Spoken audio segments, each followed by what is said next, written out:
রহমতের নবী বলেন, সন্তান যখন আসি সুন্দর নাম রাখো আর আদব শিক্ষা দাও। কি শিক্ষা দাও? আদব কোথা থেকে শিখবেন? মায়ের গর্ভ থেকে তো আদব শিখা আসা যায় না। নবী বলেন, আদাবানি রব্বি ফাহসানা তাদিবি, আমার রব আমারে আদব শিখাইছেন। আল্লাহর দেওয়া শিক্ষা আদব কত সুন্দর। কেমন আদব আমার নবীরে আল্লাহ শিখাইছেন। রহমতের নবী জীবনে কোনদিন একটা মিথ্যা কথা বলেন নাই কোন স্বার্থের জন্য। জীবনে নবী গালি দেন নাই। রহমতের নবী গালি শুনছেন, জবাবও দেন নাই। রহমতের নবী আমার দুটা চোখ গরম করে কোনদিন কারো দিকে তাকানো নাই। 10 বছর নবীর খেদমত করছেন আনাস রাদিয়াল্লাহু তাআলা আনহু। কোনদিন আনাস বলে, আমার নবী কোনদিন এটা কেন এরকম কোন প্রশ্ন আমাকে করে নাই। আমি রসুলের খেদমত করলাম, কোন ত্রুটি পাই নাই। পৃথিবীতে আদব যদি শিখতে চাও, রহমতের নবীর থেকে আদব শিখো। কারণ আমার নবী এত সুন্দর আদব আল্লাহ থেকে শিখলেন, আর সে আদব যখন মক্কার চূড়ান্ত নষ্ট মানুষগুলোরে দিলেন, ওই মানুষগুলো এমন দামি হয়ে গেল।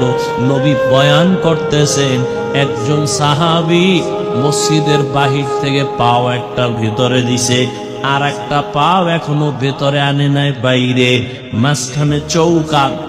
নবী বললেন, সবাই বসে পড়।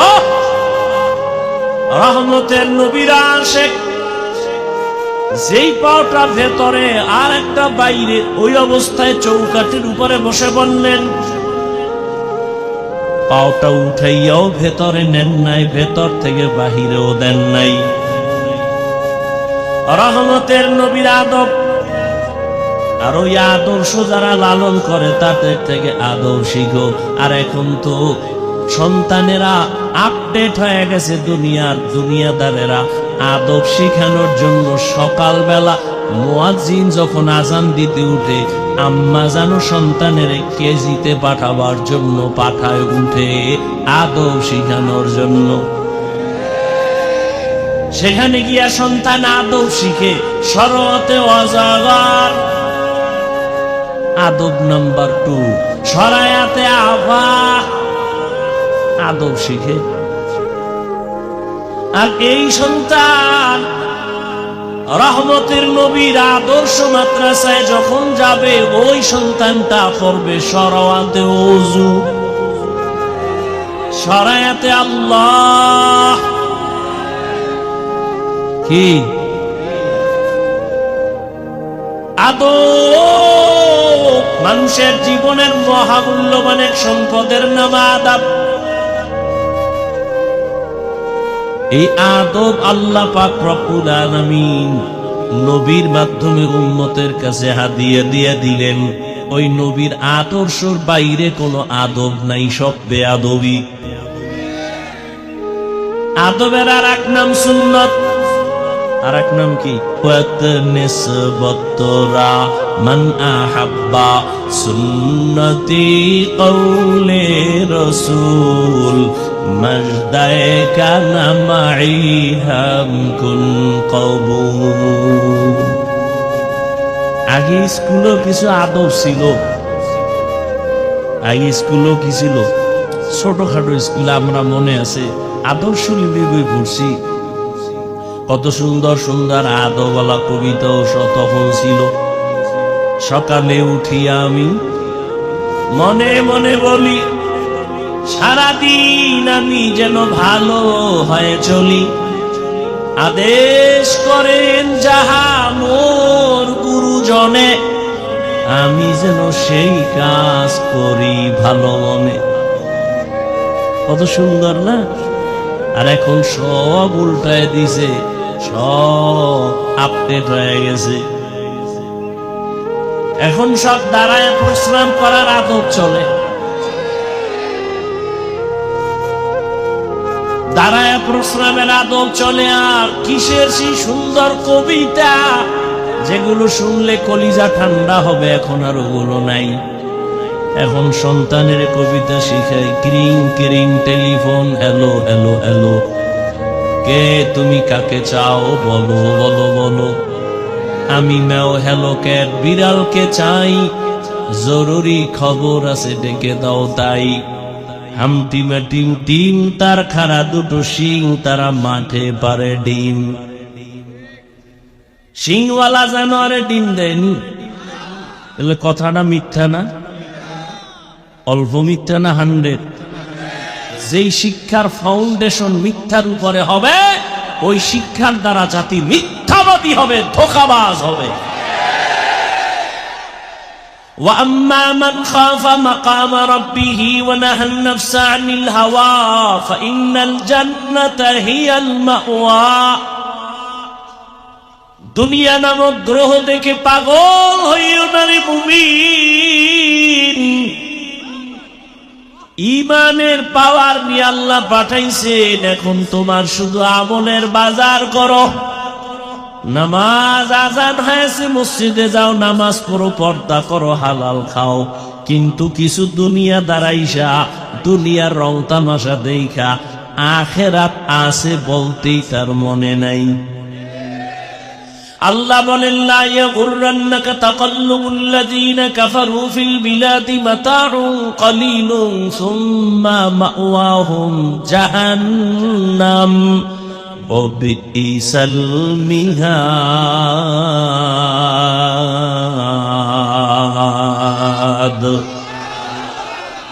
বেঈমান মুশরিক কাফেরের বানানো গুলশান দেখা পাগল হইও না রে উম্মত। আল্লাহ বলেন, এগুলো দেখে পাগল হইও না, এগুলোর কোনো ভ্যালু নাই। বিউটি পার্লারের সৌন্দর্য দেখা সাইজা গুইজা একটা জান কালা সাদা হয়ে গেছে, এক চোরায় কয় আমি এইটা নিয়েই মরবো, এই ডানা কাটা ভরি। যখন বাসায় নিয়ে গেছে, অজু বা পানি লাগছে, রৌদ্র লাগছে, আসল চেহারা বাইরে গেছে। আমার একুলো গেল সেকুলো গেল। দুনিয়ার রংমহল এগুলো বিউটি পার্লারের মতো এখন দেখতেছো, কিছুক্ষণ পর থাকবে না, কিছুই না। রহমতের নবী যদি দোয়া করতেন, উহুদ পাহাড় স্বর্ণ বানায় দাও, আল্লাহ দিতেন না? নবী বলেন, আমি উল্টা দোয়া করছি, ও দয়ার মালিক আমারে গরিবী হালাতে রাখিও, গরিবী হালাতে মরণ দিও, কিয়ামতের দিন গরিবদের সাথে হাসর করাইও। রহমতের নবী বলেন, এই গরিবেরা, বড় লোকের বাড়ি গাড়ি দেখে পাগল পারা হইও না, কিয়ামতের দিন বড় লোকের 500 বছর আগে গরিবেরা জান্নাতে চলে যাইবা। 500 বছর? কোন গরিব? এই ফলপট্টি আমলোকে এদিকে যারা গাঁজা গোজা খায়, এই গরিব। কিছু গরিবের টাকা দেবেন, গিয়েই বিড়ি টানা শুরু করে। কেউ দোকানদারি করে সারা রাত তাস খেলে, ক্যারাম বোর্ড খেলে, জুয়া খেলে, আছে না নাই?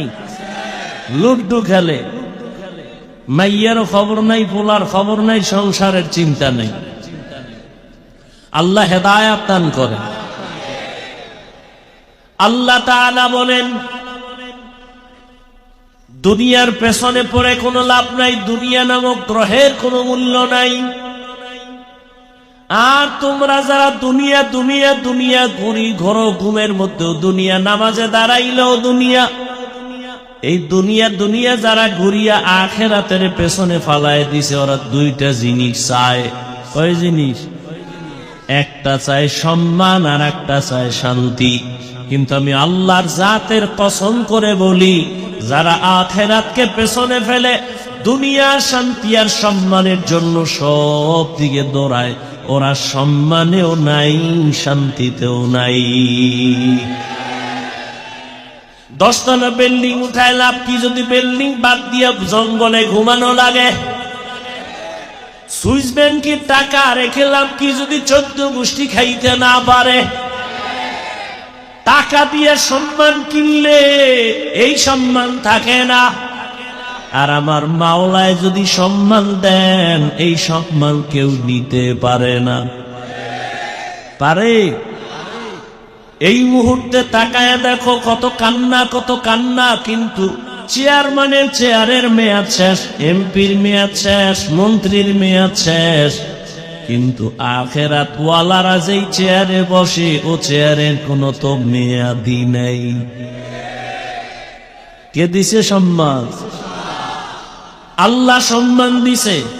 ও দুনিয়াদারেরা, যারা আখেরাত বাদ দিয়া দুনিয়ার পেছনে দৌড়াও, বলো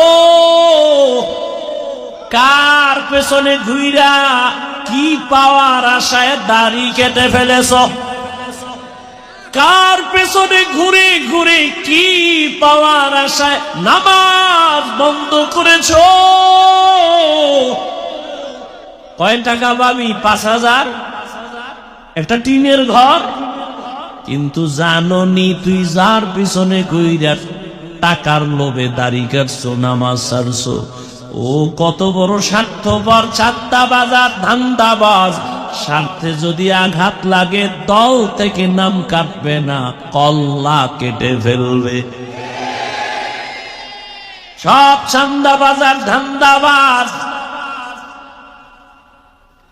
আল্লাহর মুহাব্বত নিয়ে যারা আছে, এরা সম্মানেও আছে, শান্তিতেও আছে, এখনো আছে, এই মুহূর্তেও আছে। সম্মান দেয়ার মালিককে, শান্তি দেয়ার মালিককে।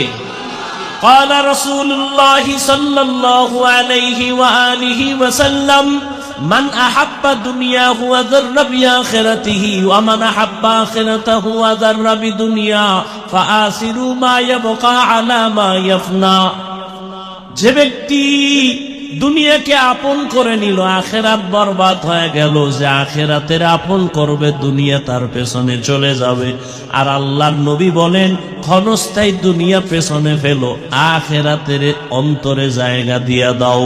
ক্বালা রাসূলুল্লাহ সাল্লাল্লাহু আলাইহি ওয়া আলিহি ওয়াসাল্লাম আদ-দুনিয়া খুলিকাত লাকুম ওয়া আন্নাকুম খুলিকতুম লিল আখিরাহ।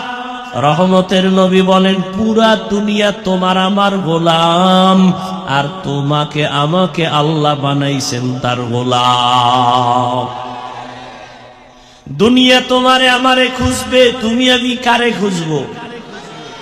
আল্লাহকে খুঁজো। তোমাকে আমাকে দুনিয়া খুঁজবে, তুমি আমি আল্লাহকে খুঁজি। কিন্তু এখন উল্টায় গেছে, তুমি আমি খুঁজি দুনিয়া দুনিয়া দুনিয়া, আর আল্লাহ তোমারে আমারে খুঁজে। আল্লাহ খোঁজ দিয়া ডাক দিছে ফজরের সময়, আসসালাতু খায়রুম মিনান নাউম, ওঠো আমার ঘরে এসে হাজিরা দাও। দুনিয়াদারেরা নাক টেনে ঘুমায়, ফজরের হাজিরায় একবারও যায় নাই। আল্লাহ কত দয়ার মালিক, একবারও রাগ করে নাই। আবার জোহরের সময় ডাক দিছে, আয় মসজিদে এসে হাজিরা দাও। বান্দা জোহরের হাজিরাও নাই। আল্লাহ তাআলা আবার দয়া করে ডাক দিছে, আসরের হাজিরায় আয়, হাইয়া আলাস সালাহ। নিমো খারাপ, দুনিয়ার তালে পরে আসরের হাজিরায় মসজিদে যায় নাই। আল্লাহ রাগ করে পানি বন্ধ করেন নাই, খানা বন্ধ করেন নাই। মাগরিবে ডাক দিছে, আসো। নিমো খারাপ, মাগরিবের হাজিরায় যায় নাই। আল্লাহ রাগ করে নাই। শেষবারে আল্লাহ এশার সময় ডাক দিছে, মুয়াজ্জিন ডাক দাও, বান্দা এশার হাজিরায় যায় নাই। আমার আল্লাহ কত দয়ার মালিক, ফজরেও হাজিরায় না পাইয়া, আসরে মাগরিব এশায় না পাইয়া আল্লাহ এই কথা বলে নাই তোরে আমি আর চাই না, বরং আল্লাহ কয় এবার আমি রেডি, তোরে ডাকার জন্য আসতেছি। পাঁচ বেলায় ডাকলাম মুয়াজ্জিন দিয়ে, তুই আসলি না, এবার আমি আল্লাহ তোরে ডাকার জন্য আসতেছি। উদউনি আস্তাজিব লাকুম, আমি আল্লাহকে তুই যখন একটু সাড়া দিবি ডাকে আমি জবাব দেওয়ার জন্য। রাতের গভীর, যখন আসমান ঠান্ডা জমিন ঠান্ডা, সব ঘুমায় যায়, জঙ্গলের প্রাণী ঘুমায়, গাছের পাখিরাও ঘুমায়, ঘরের মানুষ ঘুমায়, ওই সময় আমি আল্লাহ আমার মোহাব্বতের বান্দারে ডাকার জন্য প্রথম আসমানে আসি। ও বান্দা একটু সজাগ হইয়া আমারে মোহাব্বত করে একটা ডাক দাও। অতিও গভীর হয় রজনী যখন নির্বিমিন। আপনার কাছে আমার দুইটা প্রশ্ন লিখে দিলাম, জবাব দিলাম, 1 মাসের অগ্রিম বেতন দিয়া দিব। আপনি অর্ডার দিলে তো সব দিয়া দেওয়া উচিত, কিন্তু যেহেতু আল্লাহকে ভয় করি সে কারণে চিঠি লেখলাম, উল্টা 2 প্রশ্নের জবাব দিবেন, 1 মাসের অগ্রিম দিয়ে দিন। ওমরের কাছে যখন বাহক চিঠি দিয়ে দিল, খলিফাতুল মুসলিমিন ওমর চিঠি দেখা তিনিও কান্না শুরু করলেন। ওমর চোখের পানি ছেড়ে কাঁদতেছেন। চিঠির মধ্যে 2 প্রশ্ন লেখা। 1 প্রশ্ন হলো, ওমর খলিফাতুল মুসলিমিন, আপনি যে আগামী 1 মাসের অগ্রিম টাকা চাইলেন, গ্যারান্টি দেন আপনি আগামী মাস বাঁচবেননি। মৌত কাসিন কুল্লু নাসিন শারেবু, কবরু বাইতিন কুল্লু নাসিন দাখিলু। ওমরের অন্তরে চোট লেগে গেল। দ্বিতীয় প্রশ্ন, খলিফাতুল মুসলিমিন, আজ আপনি ক্ষমতার চেয়ারে আছেন, আগামী মাস আপনি চেয়ারে থাকবেন কিনা, জনগণ রাখবে কিনা গ্যারান্টি? আগামী মাস জনগণ রাখবেনি নাকি আপনি জোহরের আগে যেতে হবে? গ্যারান্টি দেন, আগামী মাস বাঁচার গ্যারান্টি দেন। ওমর চোখের পানি ছেড়ে দোয়া করে, হে মালিক, আমার আবু ওবায়দারে তুমি কবুল করে নাও। আমার অন্তর চোখ আমার আবু ওবায়দা খুলে দিল। हर के दारत खौफ हक़दार दिल मदाम जन्नतुल मावा देहदो रामकाम। বাদশাহ হারুন রশিদ বলে, বলো আমি জান্নাতি না জাহান্নামী? সব আলেম বললেন এটা বলা যাবে না। হারুন রশিদ কইতে খাওয়াইলাম ফাও, যেই ভিআইপি মেহমানদারি করাইলাম, আমারে বলবেন আমি জান্নাতি না জাহান্নামী? আপনি বলেন পারেন না, বলা যাবে না। কি আর করার, আলেমের উপরে কথা তো আর বলাই যাবে না। আল্লাহর কুদরাত। ওই মজলিসের পেছন দিকে একটা বালক ছিল 9 বছরের। 9 বছরের বালক দাঁড়ায় গেছে পেছন থেকে। বাদশাহ জাহাপনা, যদি অনুমতি দেন আমি বাচ্চা মানুষ একটু কথা বলবো। বাদশাহ হারুন রশিদকে বলো। বললি কিরম সুরে বলা যাবে? আমাকে সামনে আসার রাস্তা দেন। সব আলেমরা চাইয়ে রয়েছে। এই বাচ্চাকে সামনে এসে গেল। এবার আপনার প্রশ্ন কি? আমি জান্নাতি না জাহান্নাম? জবাব দাও। 9 বছরের বালককে জবাব দিতে আমি পারবো, তবে আমার প্রশ্ন আছে। কি? যে প্রশ্ন করে সে বড় না জবাব দেয় সে বড়? কে বড়? কে বড়? বাচ্চা হারুন রশিদ তো আল্লাহর প্রিয় বান্দা বলে যে জবাব দেয় সেই তো প্রশ্নকারীর থেকে তুলনামূলক বড়। বেয়াদবি মাফ করবেন, সিংহাসনে আমারে বসায় দেন, আপনি নিচে আসেন। দুনিয়াদার বাদশা না, বাদশা হারুন রশিদ কয় এই উজির নিচে বিছনা কর, আমি নিচে নামবো, ওরে এখানে বসায় দাও। বাদশা হারুন রশিদ নিচে গিয়া বসলেন, 9 বছরের বালকের সিংহাসনে বসায় দিছে। বালক তো যেমন তেমন না, সিংহাসনে বইসেই কয় বাদশাহ মাওলায় যদি কবুল করে এলেমের সম্মান এমনই হয়। এলমেরা এজাজু করদন বেহিসাব, খলকেরা দাদন জওয়াবে বাসওয়াব, হক না দারদ দোস্তে খলকা জারেরা, নিস্তেরি খসলত একে দিনদারেরা। বাচ্চা নিচে বসে গেলেন, বালক এখানে বসিয়া বুঝাই দিল এলেমের সম্মান আল্লাহ যদি দেন তো এমনই হয়। এত বড় বাদশা নিচে, আমি বালক উপরে, কে দিছেন সম্মান? এবার আবার প্রশ্ন করেন, বলে প্রশ্ন হলো আমি জান্নাতি না জাহান্নামী? বালক এবার ডাক দিয়ে বলে বাদশাহ আমাকে বলেন আপনার জীবনে এমন কোন সুযোগ আর ছিল নি যে আপনি জিনা করতে পারবেন?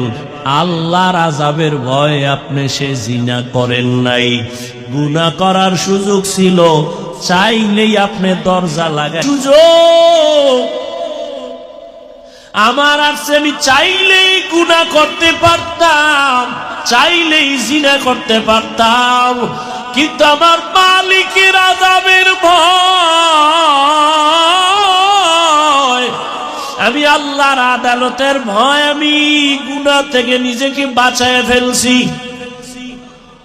বালক ডাক দিয়া কয় বাদশাহ আমি নিশ্চিত বললাম আপনি জান্নাতি।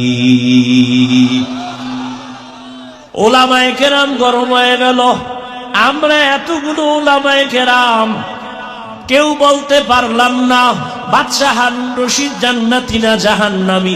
তুমি কেমনে বলছো বাদশা হারুন রশিদ জান্নাতি? বলে হ্যাঁ আমি বলেছি, দলিল দিব, দলিল নাও। দলিল আমার বাবার দেওয়া না, দাদার দেওয়া না, আল্লাহর কোরআন। ওই দলিলেই বলেছি বাদশা হারুন রশিদ জান্নাতি। দলিল কি? এই আয়াত وَأَمَّا مَنْ خَافَ مَقَامَ رَبِّهِ وَنَهَى النَّفْسَ عَنِ الْهَوَى فَإِنَّ الْجَنَّةَ هِيَ الْمَأْوَى। আল্লাহ ওয়াদা করেছেন আমার আযাবের ভয়ে, শাস্তির ভয়ে, আমার আদালতে হিসাবের ভয়, যারা দুনিয়াতে গুনাহ থেকে নিজেকে বাঁচাবে আমি আল্লাহ ওয়াদা দিলাম সে জান্নাতি। আতিনা ফি দারে দুনিয়া না হাসান, আতিনা ফি দারে উকবা না হাসান, ইয়া গিয়াসাল মুস্তাগীসিন ইহদিনা লিফতিখারা বিল উলুমি ওয়াল গিনা। हर गोरी देने को तू तैयार है, जो न मांगे उससे तू बेजार है। আর আল্লাহর ভয় অন্তরে জমা করার জন্যই তো এই ওয়াজের আয়োজন। আল্লাহওয়ালাদের নেক নজর, আল্লাহওয়ালাদের মজলিসে বসিয়া আখিরাতের আলোচনা শুনিয়া অন্তরে ভয় ঢুকাও। ওরে এই দুনিয়া কিছুই না, আজ আমার বাড়ি গাড়ি যাই বলি কিন্তু কিছুই আমার সঙ্গে যাবে না। তিনটা সাদা কাফনের প্যাকেট হয়ে যেদিন ঢুকিয়া যাওয়া, এখন আমার জন্য কত সম্মানের গাড়ি আর চেয়ার, তখন আমারে তিনটা কাপড়ের একটা কাফন কেউ বাড়াইয়াও দিবে না। ওরে আমার মাওলার পরিচয় না নিয়া, গুনাহ নিয়াই যদি কবরের মধ্যে রওনা দাও, ওরে আজরাইল যদি আইসা দেখে, ও যুবক তোমার কানের ভেতরে গানের তাল লাগানো আর মোবাইলে তুমি গুনাহ দেখতেছ, আজরাইল আইসা যদি এর মধ্যে ধরিয়া ফালায়, ওই অন্ধকার কবরে যখন যাইবা, ওই কবর তখন তোমাকে আর রেহাই দিবে না, ছাড় দিবে না। এরে নবীর উম্মতের দল, ওই কবরের আযাব সহ্য করার শক্তি কিন্তু কারো হবে না। এরে আল্লাহর বান্দারা, এই ভয়টা সাহাবায়ে কেরামের মধ্যে যখন ঢুকছে, আজীবন তারা কান্না করে করে আল্লাহর মোহাব্বত নিয়ে চলছেন। এরে আল্লাহর গোলাম, এখনো সময় আছে, তওবা করো। আল্লাহ ওয়ালাদের নেক নজর ছাড়া অন্তর সোজা করা কোনোভাবেই সম্ভব না। আল্লাহর ভয় অন্তরে জমা করার জন্য আল্লাহ ওয়ালাদের নেক নজরের বিকল্প কোনো রাস্তা নাই। আউলিয়ারা কানে উকবা ইখতিয়ার, জাহেলারা কারে দুনিয়া ইখতিয়ার। আল্লাহ ওয়ালাদের সোহবত অন্তরে আল্লাহর ভয় ঢুকানোর একমাত্র পথ। এজন্য আমরা গুনাহমুক্ত হইয়া আল্লাহ ওয়ালার নেক নজর নিয়া জান্নাতি হইয়া কবরে যেতে চাই ইনশাআল্লাহ। সবাইকে কবুল করে। আর মুহাব্বতে বলেন আল্লাহুম্মা আমিন। আজকে আপনি সুস্থ, কালকে এই টাইমে সুস্থর গ্যারান্টি আছে? হ্যাঁ, ইদানিং বেশি মরে সুস্থ মানুষ আর যুবক, অসুস্থ মানুষ কম মরে। অতএব বাহাদুরি করবেন না। আমাদের হযরত শাইখে চরমনাই চলে আসবেন, বয়ান করবেন, দোয়া করে তওবা করে এরপরে বিদায় নিবেন ইনশাআল্লাহ। সবাইকে কবুল করেন। খবরদার কোনোভাবেই যেন এই মজলিস বিশৃঙ্খলা না হয় আপনার কারণে, তাহলে আল্লাহর কাছে আপনি ধরা খেয়ে যাবেন। আল্লাহ সবাইকে শান্তভাবে আদবের সাথে শেষ দোয়া পর্যন্ত থাকার তৌফিক দান করেন। সুবহানাল্লাহি ওয়া বিহামদিহি, সুবহানাকাল্লাহুম্মা ওয়া বিহামদিকা, আশহাদু আল্লা ইলাহা ইল্লা আনতা, আস্তাগফিরুকা ওয়া আতুবু ইলাইক।